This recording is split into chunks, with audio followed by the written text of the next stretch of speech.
Good morning, Bardstown and Nelson County, and welcome to Bradford and Brooks. Jim Brooks and Margie Bradford with you this morning.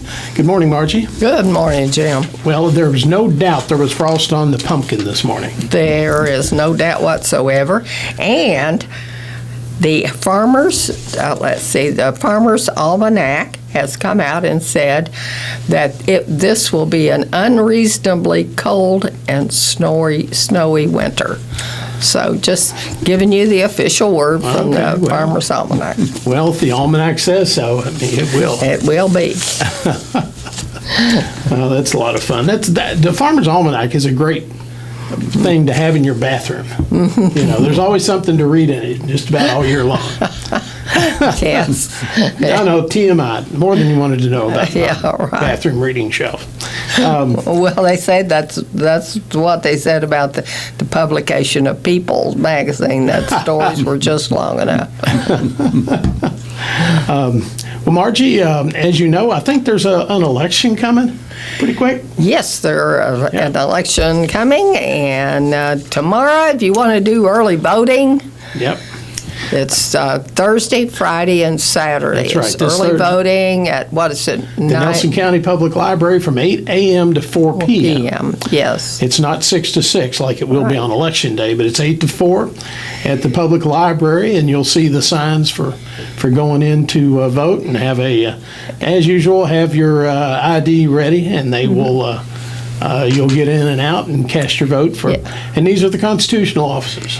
Yes, absolutely, and you don't have to. I mean, you don't have to have any excuse in particular. Right, You can do early voting. The no excuse early voting was last week. Right. But this one is this week, and so this is a great opportunity. If you don't know, if you're worried about the weather, or you just don't want to have to stand in long lines, which you may have to on Election Day, then you can go in and do early voting. Right, and I think, if I remember my weather bug, that looks like it's going to be a warming trend this week towards the weekend. So it shouldn't. You should be able to go to early vote with the temperatures at least in the 60s. Right. That's great because people are easily discouraged from voting sometimes. Right. And there's no early voting on Monday. But 6 to 6 on Tuesday. Right. Regular voting. Right. You can vote at your home precinct, or whatever. Everybody should have gotten a postcard that tells where their home precinct is, or of course you can vote at the library, which is really convenient. That's really convenient, because a lot of with these with the change in the redistricting, there are a lot of people who are not. Which district am I in? Where am I going to go here? Right.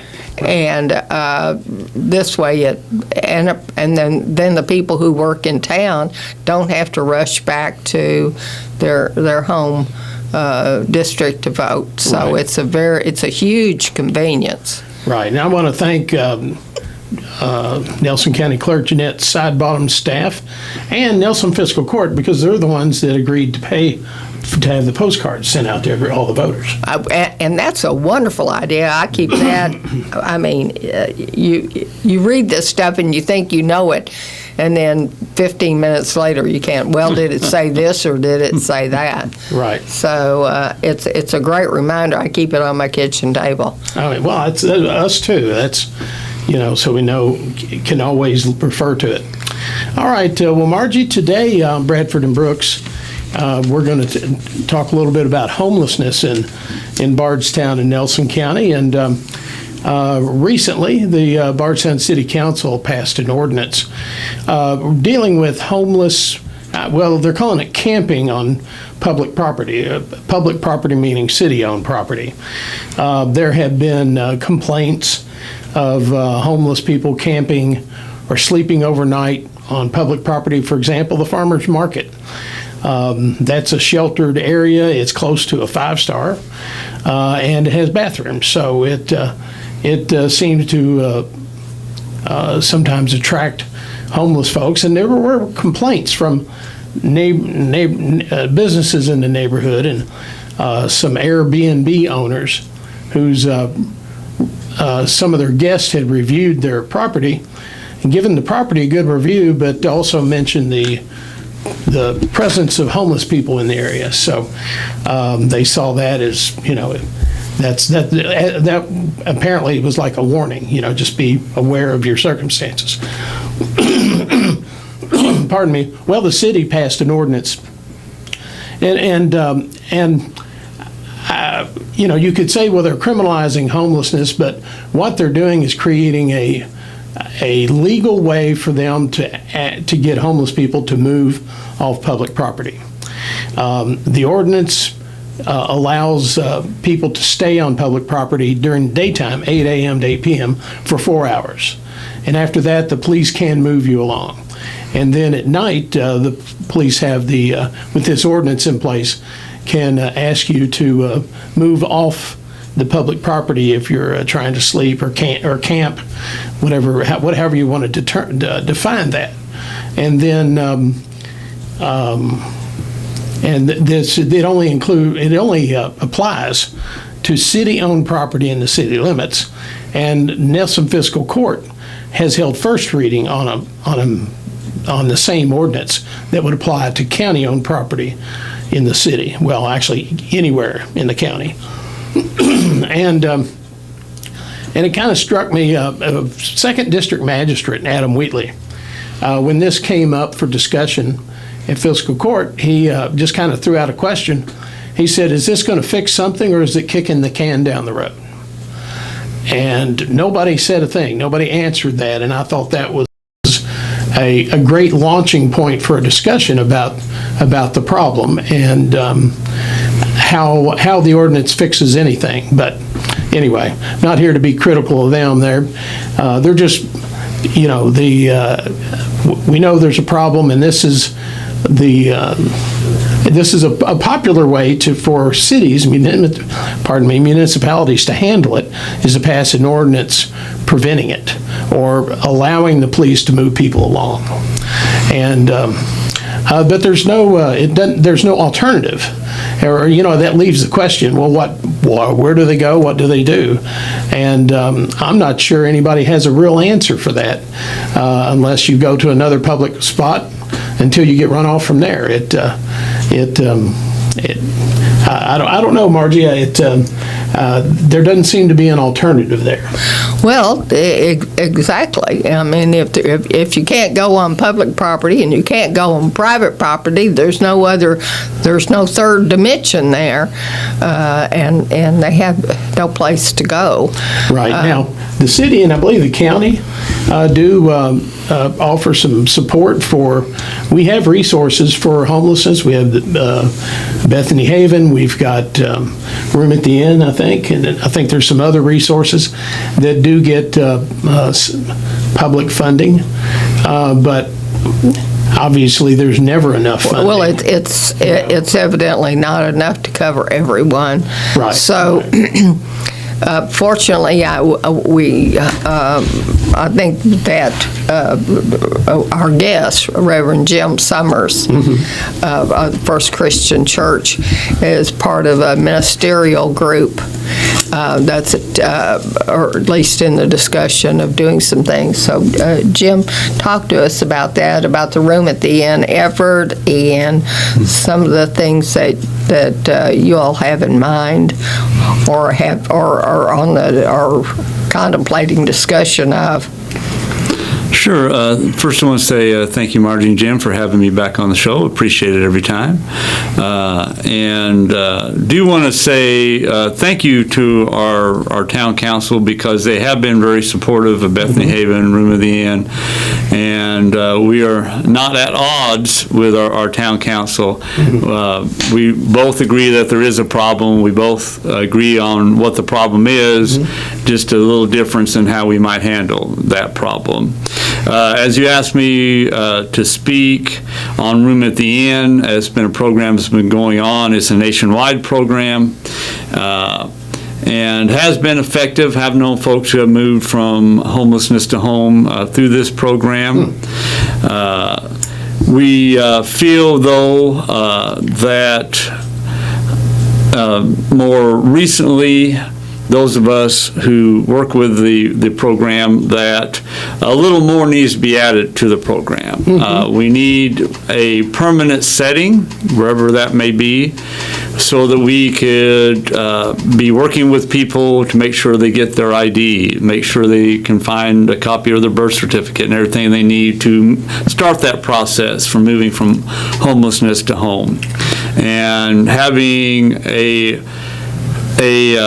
fixed spot also gives the program more leeway to say, if you want to be in the program, well, these are the things you need to do to help folks.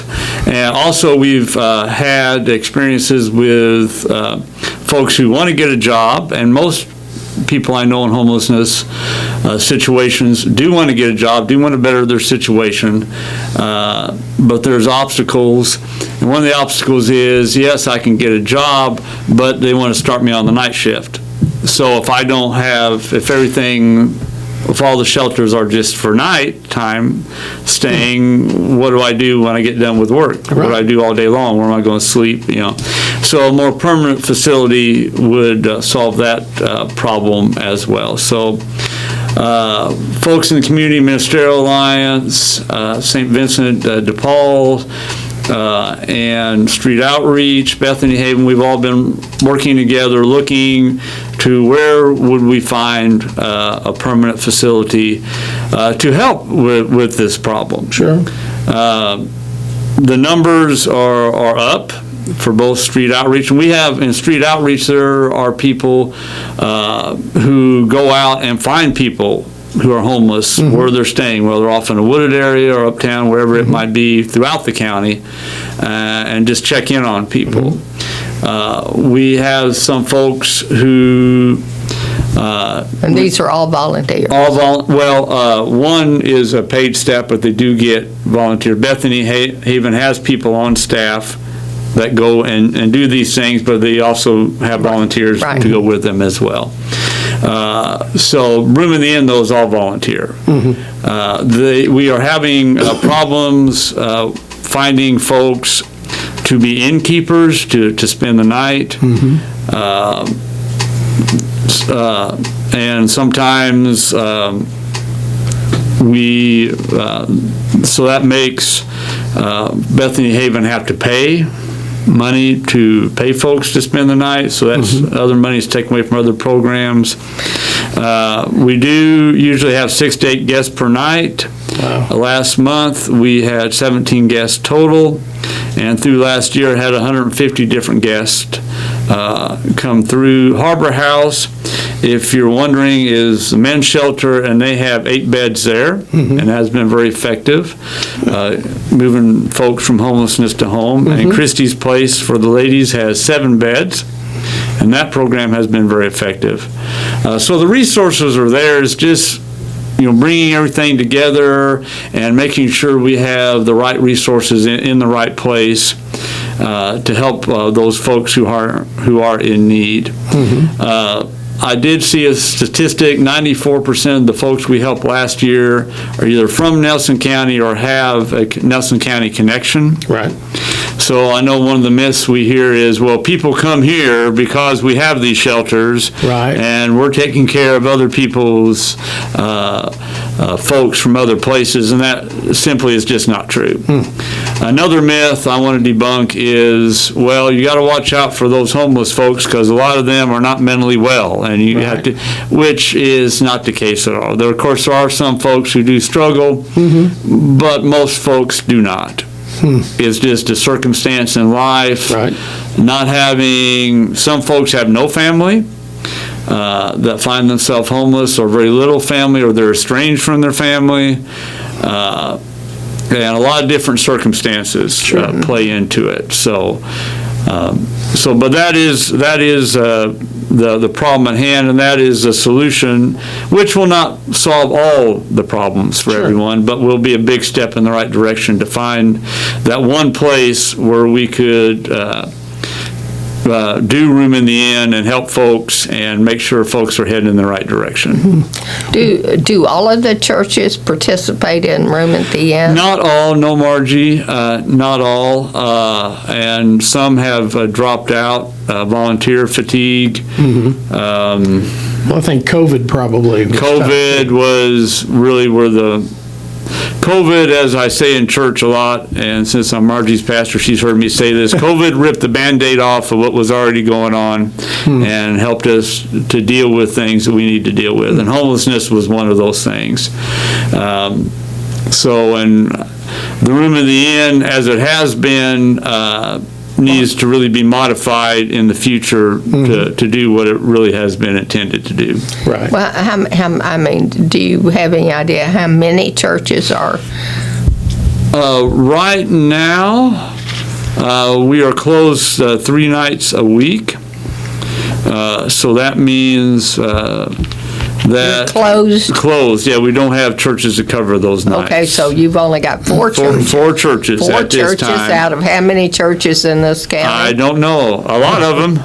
There's a lot of churches. A lot of churches in this county. Yes, ma'am.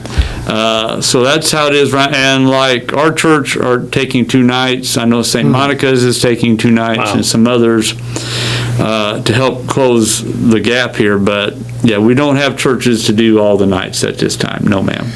Is it a lack of volunteers or volunteer weariness? Well, yeah, I think there's some volunteer fatigue.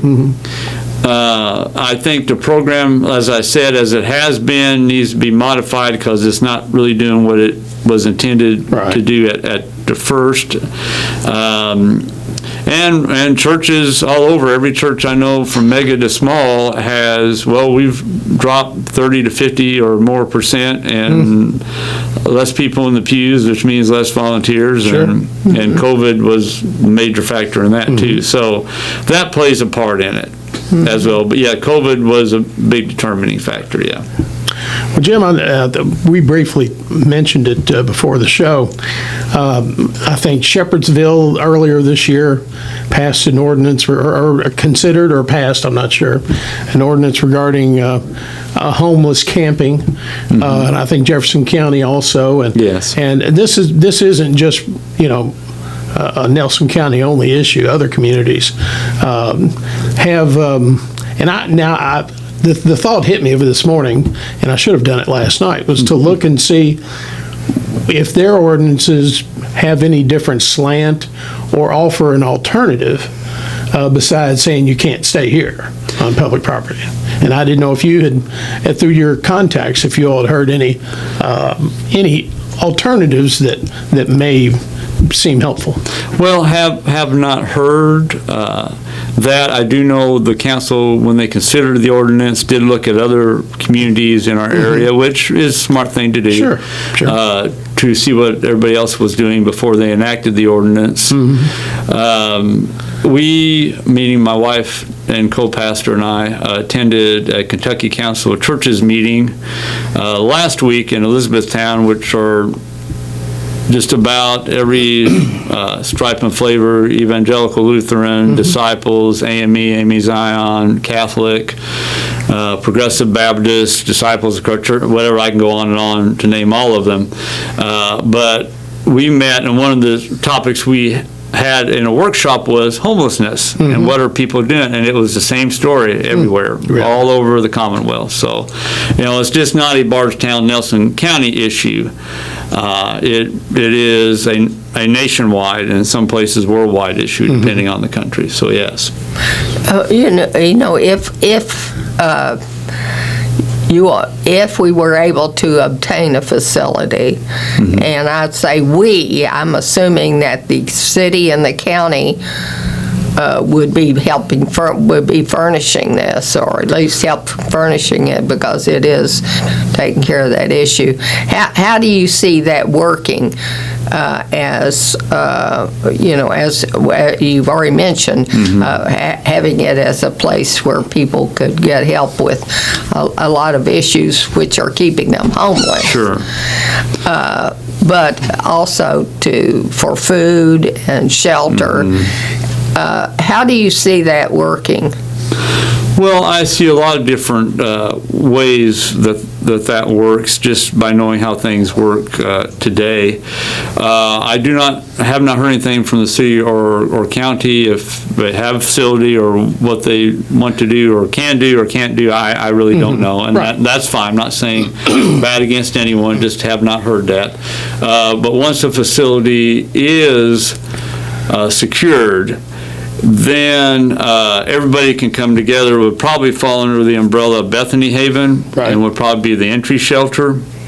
And then the churches, we would all come alongside to provide food, beds, whatever they needed to get it going, and to maintain that, to supply food. I know the church we serve, we do food on Thursday nights, and talked to folks from Bethany Haven. They said they could use that more nights. So if there's a church or a civic group or school group, neighborhood group, just some people who care and want to help out, I have a number to call if you're interested in being an innkeeper or providing food, and that is 502-343-7000, 502-343-7000. And people coming together would help provide the food. We would all work together to help find folks something to do during the day that would turn into a job skill of some kind, or an interview or something along those lines. I just think we need that focal point where we could all come together, and just having it where it moves, where room in the inn moves around all the time, it takes away the very things we need to do the program in a more helpful way. Right. Well, if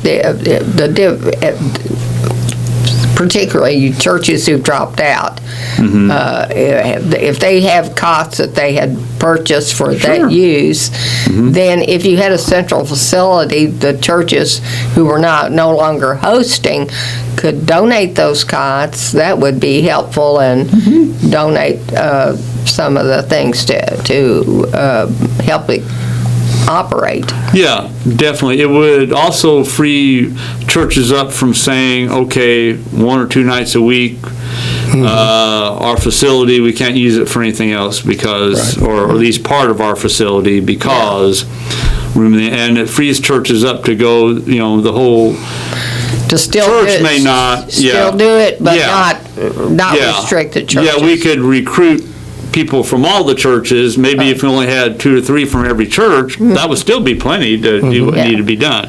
And it wouldn't all be on the back of just that church that night to do everything. Right. So when the church has hosted these, yes,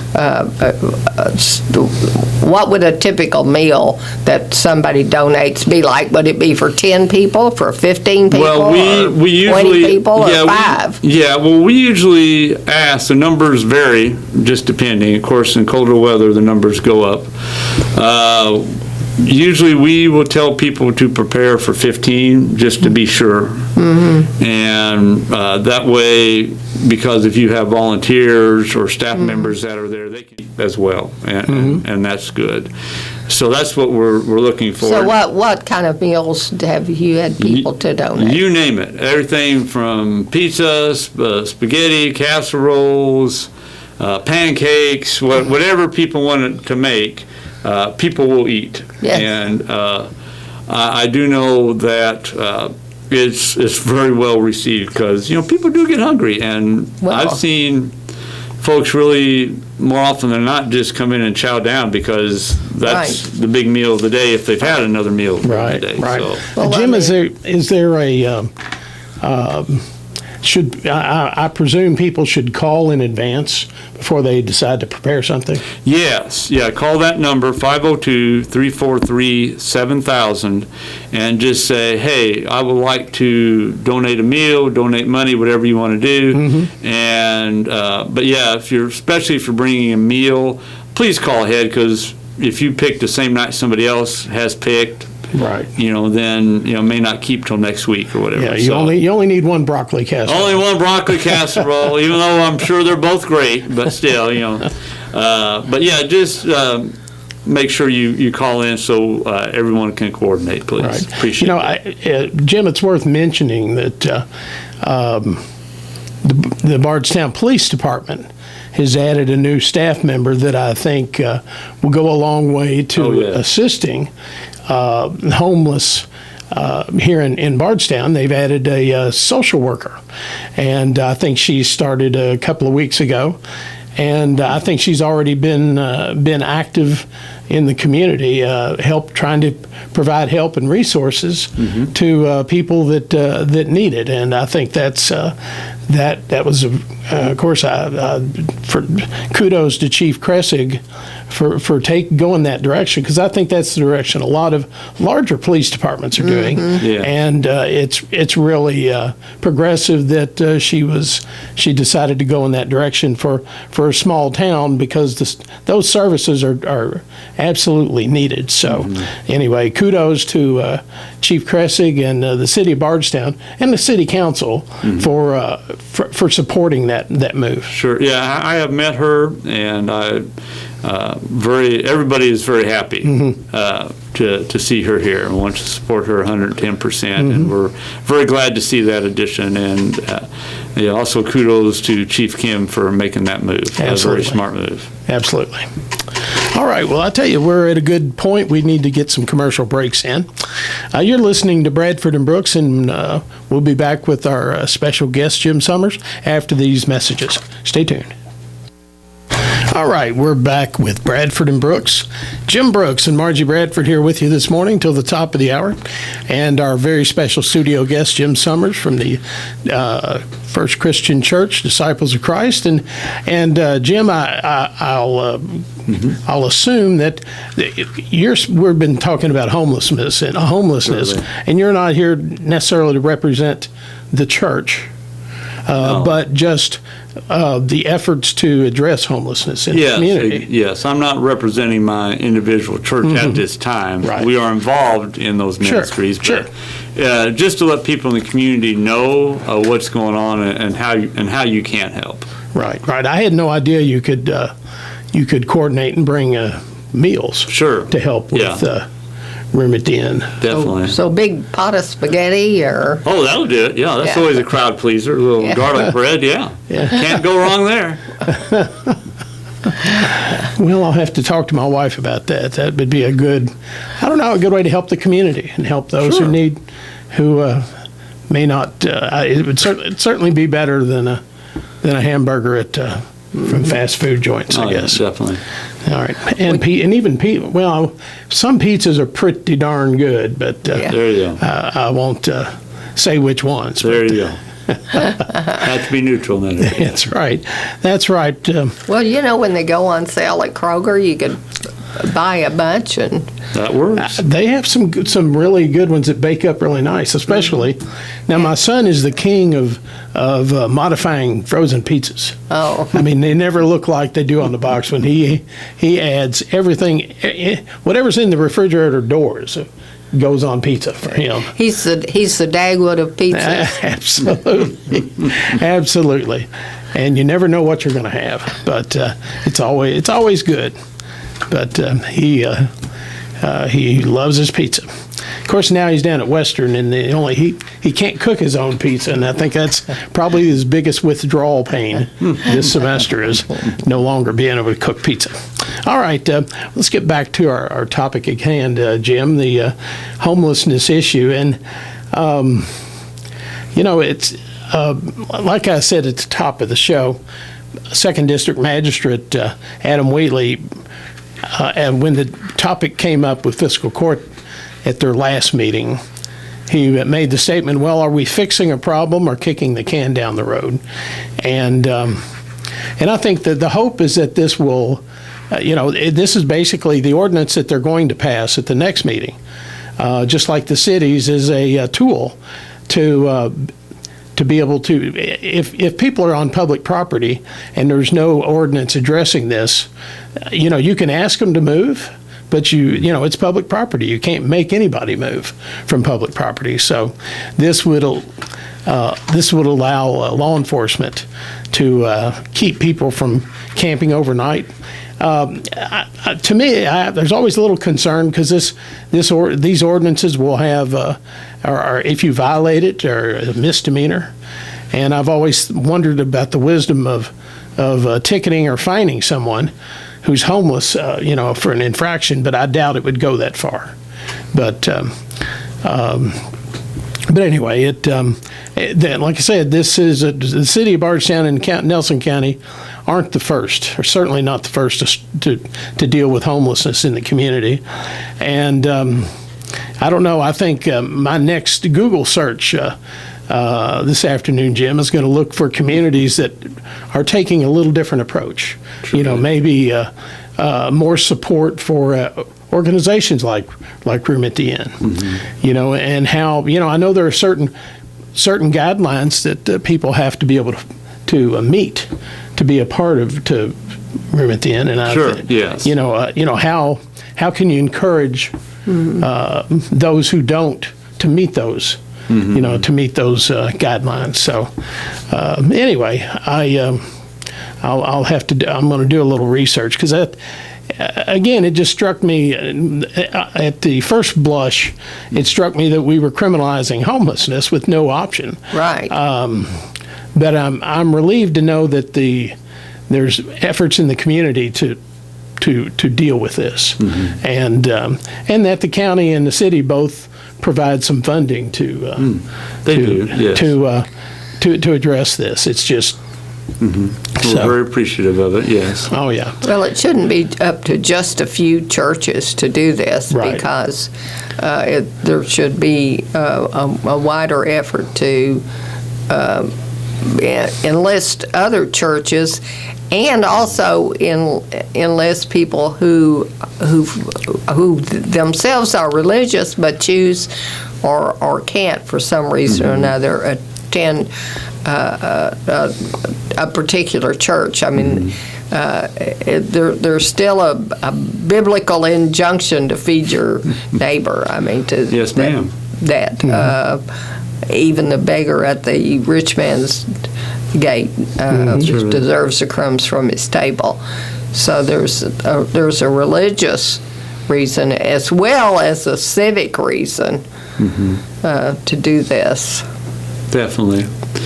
Want to speak a little bit about, one of the things that leads to homelessness, and that's food insecurity. Yeah. Something that we deal. I think, Marjorie, you had some statistics on that, ma'am? Well, yes, there was an article in the Kentucky Standard back in July that said more than 5,000 people in Nelson County are considered food insecure, and of that, 1,000 of these were children. And the figure comes from the Feeding America's map of the meal gap. Which my bifocals have failed me here that I can't read. It's from data from 2019, and it was conducted prior to the COVID-19 pandemic, which leads you to conclude that it would be worse because since then there have been more people have been made homeless, have lost their jobs, have become more dependent on getting their food from somewhere other than their own paycheck. Exactly. I do want to touch on a few areas where folks can get help. We do have some individual churches that do have food giveaways during the month, and so you can check those out. Don't have that information right in front of me. Probably the biggest provider is through St. Vincent de Paul's ministry at Bread for Life Food Pantry, which is in the old cafeteria at the Old Kentucky Home High School right next to Foster Heights. And there, over 1,000 people a month are taken care of that are dealing with food insecurity. We also have homeless bags. For homeless folks who may come in and say, hey, I don't have any food. And in those bags, cloth bags, are meal items that they don't have to cook or heat up. and they can just eat, and they can carry that with them as they go. Would like to thank, I do believe at least last summer, and probably will continue on, that there is a summer feeding program for children through the school system. For our seniors, there's once I want to say once a week, maybe I'm incorrect, maybe it's only once a month, that there are senior boxes that are given out at the fairgrounds. I believe that's once a month. Once a month. Once a month, yeah. My bad, yes, once a month. Senior boxes giving out. There are meals from the heart, where if you're a senior, that people will deliver meals to you that you can heat up on your own.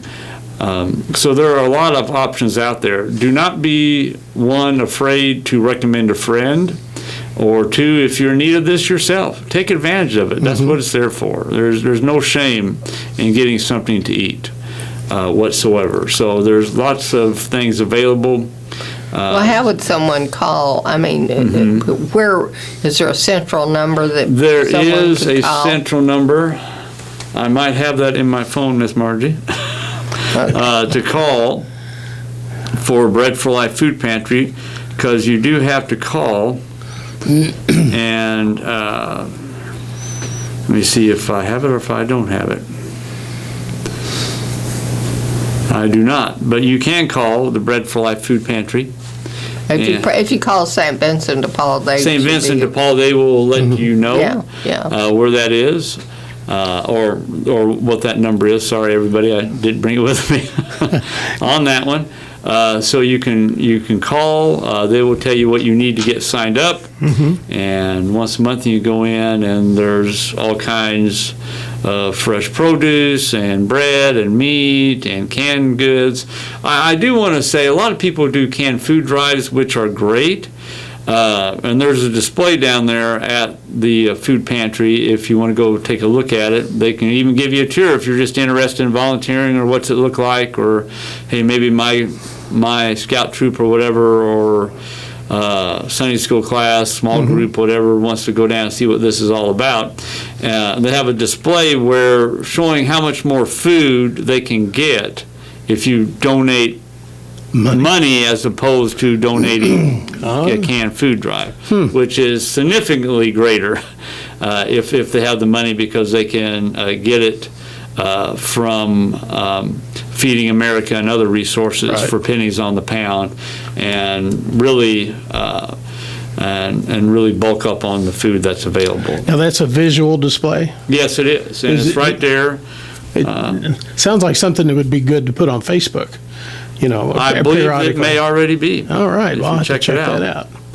I've got a text here. Oh, yes, I have a text telling me the number you can call. And that number is, folks, if you want to call Bread for Life Food Pantry to get signed up, or to volunteer, or to help out, to donate, that number is 502-348-7270. And I'll repeat that, 502-348-7270, Bread for Life Food Pantry, if you want to donate or to volunteer there. And thank you, Chris, for sending me that. Now, there's an intake process to for the food pantry to be, sign up for it. And there's a certain intake process. Yes, you come in. If you call ahead, they'll tell you what you need. Okay. And they'll tell you what to bring and get you signed up. And once you're in the system, then they just pull up your name and social, and there you are, and keep track of you that way. But yes, if you're in need, please come down. The food's there. We want to make sure, no need for anybody to go hungry. We want to help as many people as we can. Right. All right. Well, Jim, I hope you'll keep us posted on efforts to address homelessness. Will do. As much as, in our community, and whatever we can do to get the word out, please let us know. Sure, we'll do. Let us know. Appreciate you all letting us use this platform to spread the word. Well, it's an issue affecting communities all over Kentucky and all over the United States. It's so anything we can do to improve the situation, improve the living conditions for people who really need it. That are in need. That's I think if you're religious or not, I think we're called to help the least of those of our brothers. Humanitarian. It's a humanitarian effort. Absolutely. Regardless of whether you're religious or not. Right. Well, Jim, thank you for taking time coming in today. No problem. Thank you for having me. I appreciate you both. And Margie, I guess, let's see. Next Wednesday, we'll be slicing and dicing the election. It will be after the election, so there should be plenty to talk about. That's right. Should be. That's right. And man, we got about a minute here. About the TV commercials have been hot and heavy, haven't they? Yeah. Constant, and they've. Some of them are very, very negative. Well, of course. Yeah. Of course. And now I'll probably make some of my friends mad, but I really question the wisdom of a candidate who's strongly touting an endorsement from former President Trump. I think, with how many indictments? It's like, I think like 91 or something like that. I just, that to me could work more than one direction. This is the cult of Trump, Well, we'll discuss that. He can do no wrong. So. Well, you and I will dive into that much deeper. Yes, we will. You two have fun with it. Yeah, we do. Next Wednesday. Well, be sure early voting at the library begins tomorrow, 8 to 4 tomorrow, Friday and Saturday. So until next week, be sure and get out and vote, and we will see you next Wednesday for another Bradford and Brooks. Have a great week.